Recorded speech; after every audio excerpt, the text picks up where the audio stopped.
Merhaba arkadaşlar. Kanalıma ve mutfağıma hoş geldiniz. Bugün sizlere yepyeni bir tarif ile geldim. Hemen yapımına geçelim. Öncelikle bir adet portakalın suyunu güzelce sıkalım. Görmüş olduğunuz gibi arkadaşlar ben bir adet portakaldan 100 milim portakal suyu elde ettim.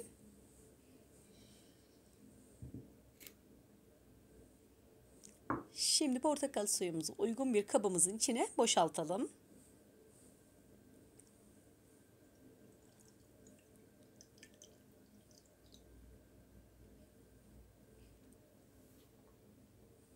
Daha sonra kenara alalım ve bekletelim. Şimdi muzlarımızı alalım ve kabuklarını soyalım.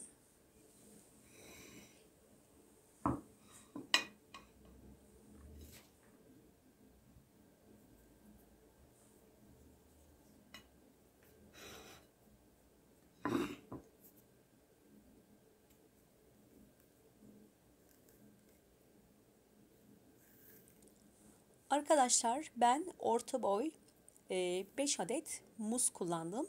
Siz dilerseniz daha fazla veyahut daha az muz da kullanabilirsiniz.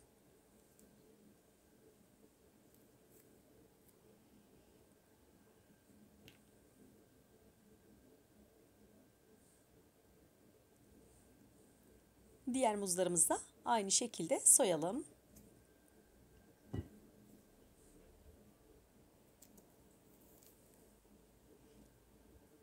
Evet arkadaşlar, muzlarımızın tamamını soyduk.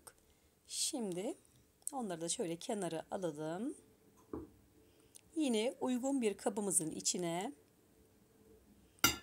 1 su bardağı galeta unumuzu alalım.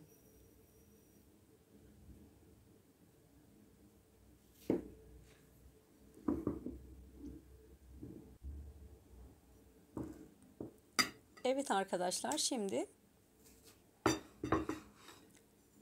muzları önce portakal suyuna, daha sonra da galeta ununa batıracağım.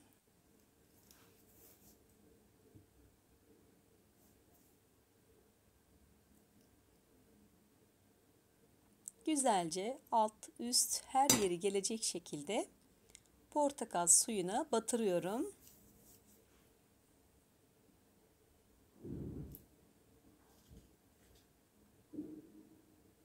Ve daha sonra galeta ununa güzelce her yerine eşit gelecek şekilde burada da batırıyorum arkadaşlar.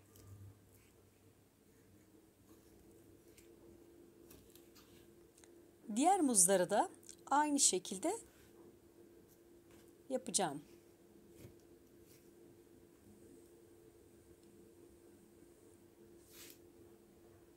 Evet, gördüğünüz gibi arkadaşlar bu şekilde.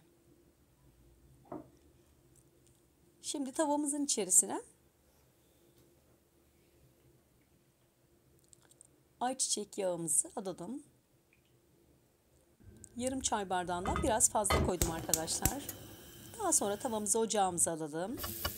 Ve içerisine hazırlamış olduğumuz muzlarımızı dizelim. Orta ateşte kızarmaya bırakalım.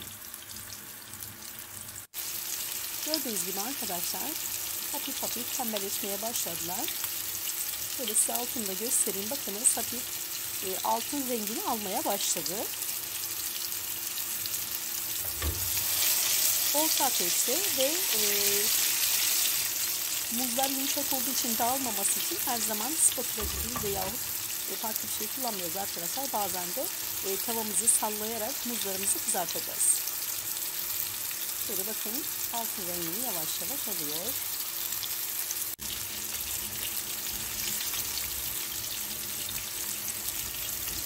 Evet, kızaranları ters çeviriyoruz. Diğer yüzünde kızarmasını sağlayalım.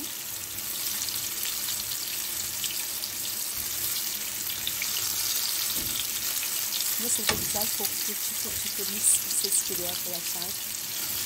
Buram buram mutfak muz koktu. Evet, gördüğünüz gibi arkadaşlar e, tek yüzleri altın rengini aldı. Çevirdim. Şimdi diğer taraflarını da aynı şekilde güzelce kızartalım.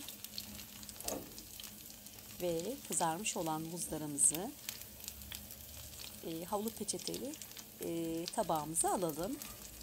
Biraz yağ süzülmesi için havlu peçete koydum. Siz de öyle yapın mutlaka.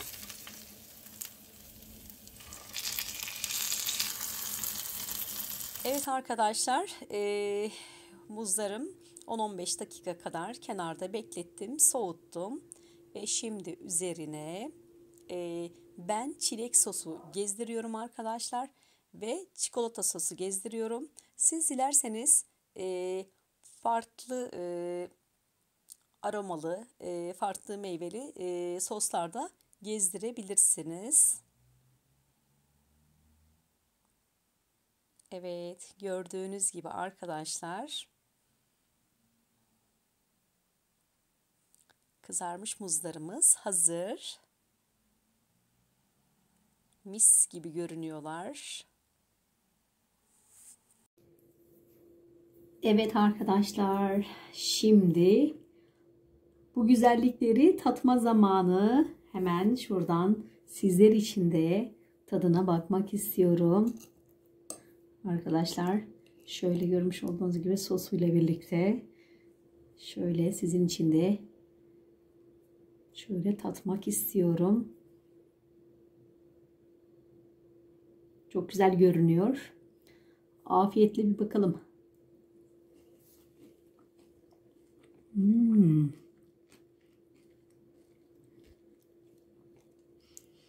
Çıtır çıtır arkadaşlar, üzerindeki galetalar çok güzel olmuş, çıtır çıtır.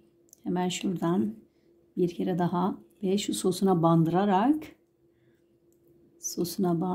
şöyle bir kere daha bakmak istiyorum sizin için. Hemen yenmesi gerekiyor.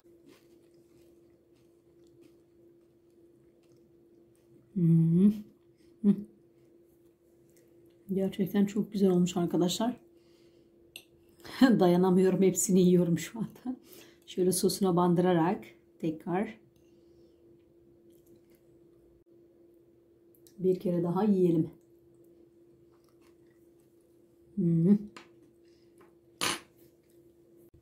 Videomu buraya kadar izlediyseniz kanalıma abone olmayı unutmayınız. Şimdilik hoşça kalın.